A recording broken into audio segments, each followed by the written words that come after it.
Hi guys, I'm Anna and I just returned from the Gamescom where I had the interview with Diablo 4 Vessel of Hatred game director Brent Gibson and the system designer Aislyn Hall. Here is this interview for you. Sound is weird, I know it, because the interview was taken in the middle of the Gamescom and it is super loud around.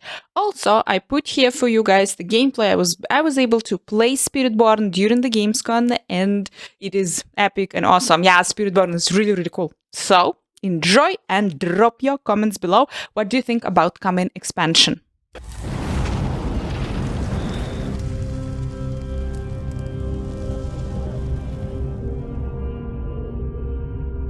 A couple of days ago, you announced so many things that are coming into expansion. You announced just the biggest Mercenary, the Citadel that's coming, the co-op activity, the Underground City of Crust.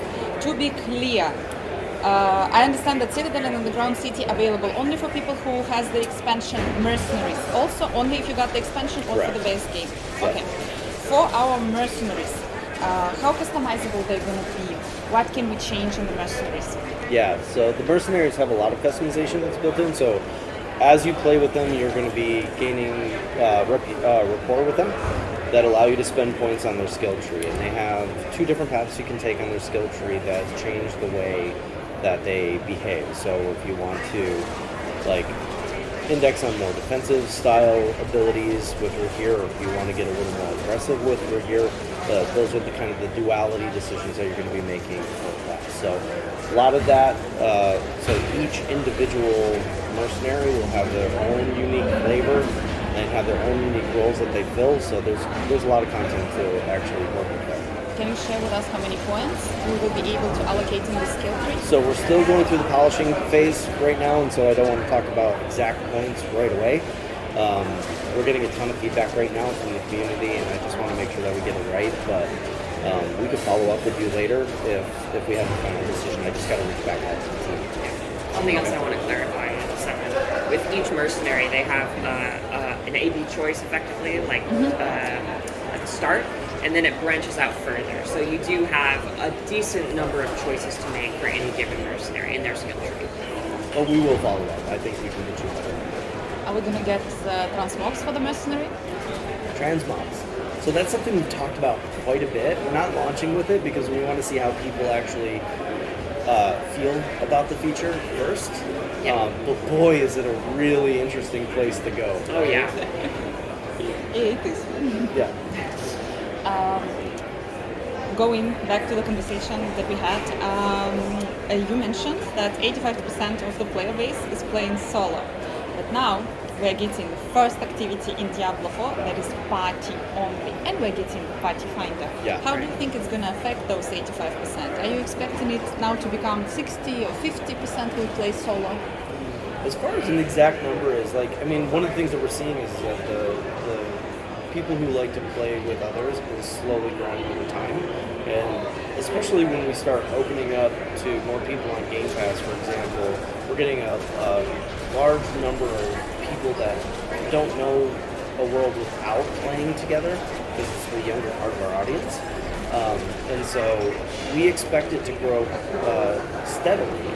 And the whole point of that Party Finder is to have a really high quality way of getting people to try it and reach out to other players and have a really healthy version of finding others to play all the activities in the game, not just the Citadel. Yeah, go ahead.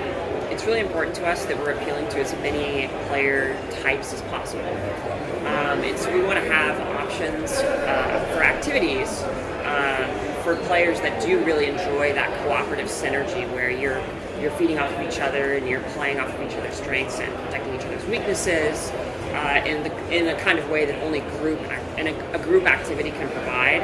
But we also want to ensure that anyone who would prefer to play solo has a wide swath of content available to them as well. So really it comes down to serving as many people who play Diablo as possible for us. Let's talk a little bit about the Spiritborn. That looks absolutely insane, and I just played it once again. This is too good. And we know that the other classes are also getting some reworks. And can you share a little bit more details? How the other classes now going to live up to the Spiritborn? We'd like to think that all of them will live up to the Spiritborn. Each new class is getting a skill. They're also getting multiple new passives in their skill trees. So, the class team has taken a very deep look at all of the previous classes alongside Spiritborn development. So it's really important to us that going into the expansion, each class is a really viable option, and that's something that we'll definitely be keeping an eye on moving forward. But for Season 6 and Vessel Patron specifically, I do think that most eyes will be on the Spiritborn. I mean, it's so new. It's hard to remember that we put a year's worth of changes in the original classes. Right? There's been a lot of change over time that's going there, but this is so fresh. It's going to get a lot of attention. But all the feedback that we've been getting from the community events and all the lessons that we've learned through seasons 1 through 5 are all feeding us finding harmony between the Spiritborn and the other classes as well. I mean, you played it. You know how powerful Centipede was out of the gate. We heard you. We already started taking a look at it, and we're trying to make sure that harmony is there. So, yeah. I feel it's right now. I played it 2 months ago. I played it now. I feel Centipede right now is even more powerful than it was 2 months ago. They're very similar builds, by the way. So, like, what you're seeing is that work in progress that was from there. So, that build is not representative of where we're today, which is really cool because it means you get to see some stuff. But it's still incredibly fun where we're at right now, and so I think you're going to feel the balance a whole lot more as we go. Since we have the new expansion, there's a lot of changes are coming into the game. Can we expect the changes to the consumable page in the expansion? You get so specific. There's no change in the consumable page. We will wait. Yeah, keep going. Nightmare Dungeons, are they going to be still the only place where we can get the glyph XP? Are there going to be any changes in the Nightmare Dungeon system? Yeah, so I think that most closely is related to a big part of the major progression updates that are coming in Season 6. So we've taken a look at how characters are leveling, and we've taken a lot of looks at different activities and the kind of rewards you find from them and where you can get these rewards. So I can't talk specifically about that right now, but I promise there are going to be all the juicy details on the Campfire Chat August 29th. We are really waiting, and it was a big surprise that we're talking about the PTR, because previously we got the information that there are going to be no PTR, so no spoilers, so we wouldn't have the spoilers, but as far as I understand, the PTR will be about those changes, about the systems. We won't be able to see the Citadel, we won't be able to see the new expansion activities. Yeah, but we will be looking at the progression changes and the existing classes changes as well.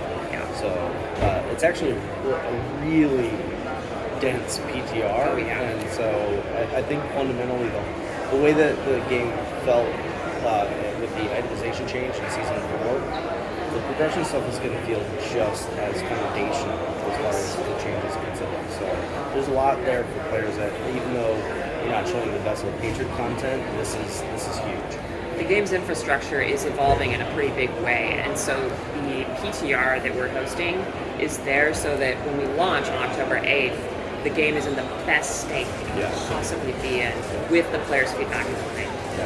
I'm pretty sure people will be, and I'm super happy to hear it, because previously I know that PTR was optional, people would come in, not come in, and now it seems like we got it every season, and that's great, and community is really happy. Yeah, we're happy too, because it's the best window we have to have a dialogue, and so we get to actually look in deeper at what the community is thinking beyond just the normal outlets by having a group of PTR, because we can see all the data, right? And then they can see what we're up to and give us feedback, and we can address things very quickly. You saw that with Season 5. When Colonel Horde came out with PTR, everybody's like, oh my god, it's got so much work. If we didn't do that, we wouldn't have been able to make the changes to make it as good as it is today, and so we're hoping to do the same for the progressions. With the new expansion coming, are there any plans, is there any place for the more leaderboards in the game? Maybe the Citadel, maybe the Underground City, maybe the Pit will get this leaderboard, or no? This is a top conversation, for sure. We're not going to be changing any of the leaderboard content going into Vessel of Hatred, but I'm hoping we can get into a spot where we can start talking more about a roadmap for the community so that they can understand the things that we're going after. Leaderboards is a really big one. I feel like Diablo likes to tout itself as low-key competitive, right? It's not PvP, but we kind of establish our own races to look at what I'm doing with my build. My build's better than your build. And I know that leaderboards have a pretty big impact on that. So hopefully we can look at more of that in the future. Yeah, I think as the game continues to evolve, we're getting into a better spot where there are different activities that can serve as a razor to judge your build against, and subsequently other builds against as well, of course. And so I think as the game continues, leading into Vessel of Hatred with new activities that are coming out and these progression reworks, we'll be inching closer to a world where it makes a lot of sense to see those kinds of features. Yeah. We'll wait. Everything what you're cooking, guys. How many character slots and stash tabs we're gonna get in the new expansion? Yeah, so we're looking at adding two new character slots. Like, part of the philosophy is making sure that we have a couple slots for every single class that comes out. I'm not talking stash tabs today though. So, but we know that inventory management is a huge thing. And so, for instance, like one of the things that we've been hearing a lot about at the event is when is the armoury coming? When is the armoury coming? I have this question here, but I'm like, what is that? Let's just jump straight in. Well, like, there is no point kind of to ask, I know. Well, I can say it's not about if, it's about when. Yeah. And, we're actively looking at all of the systems that we need to touch in order to save out a proper build. And it's complex. We're adding new power vectors all the time, right? And so we know that it's something the community really wants, and so we're trying to get into a position where we can react to that as we move beyond some of the bigger changes that we're doing right now. Guys, rumors are coming, and in currently the build that we are playing, really wonderful Strongholds we saw, like really beautiful. But Strongholds is the activity that you're kind of doing it once. Sorry, which thing? Strongholds. Oh, the we're Strongholds, talking about. yeah. Legion event. Then you are like kind of going there maybe for the Legion event. Yeah. Any changes, there are rumors about the replayability of the Strongholds, that there are going to be something with the Strongholds happening this time. Yeah, so the Strongholds are going to experiment with some kind of new gameplay mechanics. We know that they're a whole lot of fun in the early renown part of the game, like when you're going through and you want to play that with the world content. And so we wanted to make sure that this new region is adding similar fun content that you would see in the other regions. But we want to make sure that we have fun with the gameplay. As far as like the way you interact with them, there's nothing changing right now. We see the rumors and the buzz is starting to build on that. And I love Stronghold content. It's super, super fun. So, we'll take it into account of what it means to potentially revisit that content. But there's nothing to announce. I would love to talk a little bit about the philosophy behind activities in the game in general with this question. So it's really important to us that activities we create have a long lifespan. Yeah. Because taking advantage of them anywhere from the early game to the end game it creates more activity variety in the game. And it uses our content creation pipeline in a more efficient way, which is really smart and good for us. And so things like the Stronghold are definitely, on our minds in the sense of like, how can we move towards a world where all of our activities are relevant for as long as possible, basically. And like Brent said, not have anything to announce, but that's definitely a philosophy that's on our minds. It's interesting you mention that too. It's like if you take a look at the Kuros Undercity, I will lean forward. If you look at the Kuros Undercity, like we've developed it as a system that is meant to be replayed to focus on a particular thing we want in your journey, right? And so one of the points of feedback we got is like, hey, are there any dungeon types that give me the control over the challenges that I'm going to see or the rewards that I'm going to get? And so now we've got this whole new mode that allows you to go into a multi-layered dungeon and actually put down, we call them tributes, that have the conditions of increasing that risk and that reward in the places that we want it to see. We've designed it so we can continue to expand it, so that we can like change it, edit it. It's a part of the mid-game that we want players to replay forever. And so that every single one of our modes is going to have to go through that evaluation, and we're going to continue to build up even the old systems to modernize them for where our community is. You saw it with Helltide, we're going to be doing it with more stuff. One more question I have about, like, since we got the party finder and we got, I feel like it's like the new philosophy in the game, the new start in the game with the activity that's only for the party. Is there any talks, any conversations happening about the PvP? Maybe some new area will be also there. Yeah, it's one of those things that are like, I think PvP is one of those areas where it's like, what kind of PvP is our community looking for? So it does show up in the conversation nonstop. You'll notice in this in this expansion, we're going to be revisiting a lot of content. We haven't revisited PvP because I'm not sure that we understand enough what the players are looking for yet. And so, as we hear more, I'm sure we're going to have more potential things that we can explore where right now we're not actually. I hear a lot. People would be really, really happy if I may, if there would be just new cosmetics. Because a lot of people are super happy to go there to farm again. That is true. Then it will bring the blood, the fresh blood there, because people want to farm. That's a really good point. Like, just focusing on the cosmetic thing is really interesting. Yeah. We're doing similar things even in the Dark Citadel, where you can actually get a currency that's farming cosmetics. Yeah, that's absolutely amazing and great. And for activity that you need a party. Yeah. And the next question is going about the Citadel.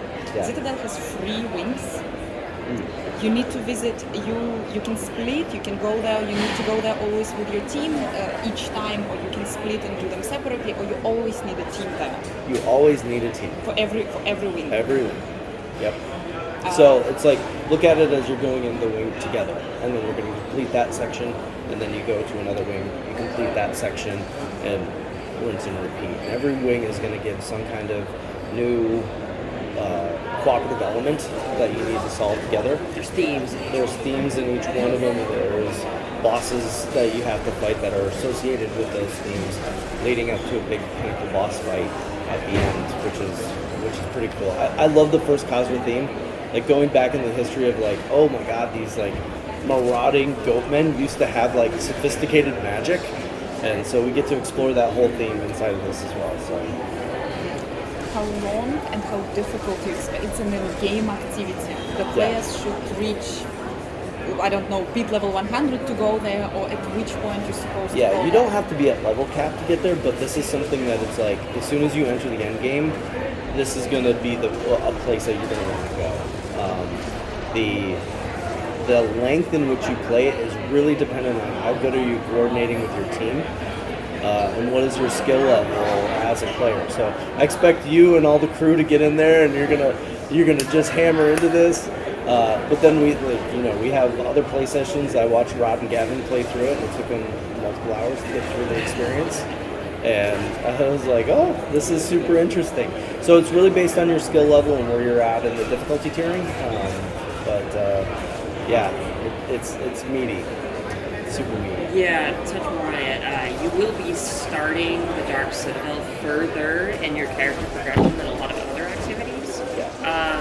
But as part of the major progression updates, a big part of our philosophy is that once an activity becomes available, it does continue to scale for a very long time. And so the Dark Citadel will start fairly challenging, and then eventually you can, if you so want, make it quite very, very challenging. I'm looking forward to seeing people speedrun it. I think it's definitely that type of content that you're going to see people trying to whittle down their time and how fast they go. Yeah. Does it have the level, like the monster there are starting from level? I would recommend you tune into the Campfire Chat on August 29th because we'll be talking about that. And if this is an end-game activity, the Underground City, it is the more leveling activity. Yeah, you're looking at mid to late game for the Kuros Undercity. And so it's like you're going to get exposed to the Kuros Undercity as you make your way into the campaign. And so we know that players are going to be at a certain level by the time they get to this moment. And it's going to be really useful in that moment to start exploring that mode to help you in your leveling experience. Yeah, and one of the really cool things about the Vessel of Hatred campaign is that it actually introduces you to a lot of features that are coming in the expansion during the campaign. Yeah. So the Kiros Undercity, you're going to visit that place while you're going throughout Nihantu, and then you'll have an option to start diving deeper into it if you want afterwards, or continue on the campaign path. Yeah. And these critical moments kind of guide you to these features, and then you can just kind of explore freely. By the time you're done with the campaign, you've experienced a lot of what the loop might look like in the end game, and at that point, we hope that players are well equipped to understand what they should be doing afterwards. Yeah, currently there is actually a lot of activities in the game. Guys, the question for the speedrunners definitely, who will be speedrunning the game when it will be released? Do I understand it correctly? We cannot skip the campaign. We're supposed to complete the campaign as godly. Right. But Helltide will be available there on level 0. So theoretically, you don't have to immediately do it. You can just level. Helltide will be available in the world. And we got to take great care of how Helltide shows up while you're in the middle of the campaign and stuff like that. So there's some conditions that we have in place to make sure that it's the highest quality campaign playthrough. There's nothing that stops you from zipping over to Kyrgyzstan and go play the Helltide. But for example, Undercity will be introduced through the campaign, or Correct. it will be basically, you need to do it if you want to unlock this activity as a leveling, as for your leveling. Yes, we introduce a lot of the new content through the campaign experience, and so you will have to see the new stuff. You will play through that campaign. Yes. So this is going to be really funny to see those things. Probably got one more question. I have the super prepared, the final question that you can, probably you can say it with me together. Okay. Where is the cow level? There is What are you talking about? no cow level. I mean, we've got cow dancers. He was in the suit. So, how important is the cow level to you? Come on! Taking that meme. We're not talking about cow levels. Yeah, I mean, if I had any information, I would share it, but I don't have any information, so... Why would you have information about cows in the first place? What does that even have to do with Diablo? I don't know. Yeah. It's weird. I always really enjoy it. I like it when that joke comes up.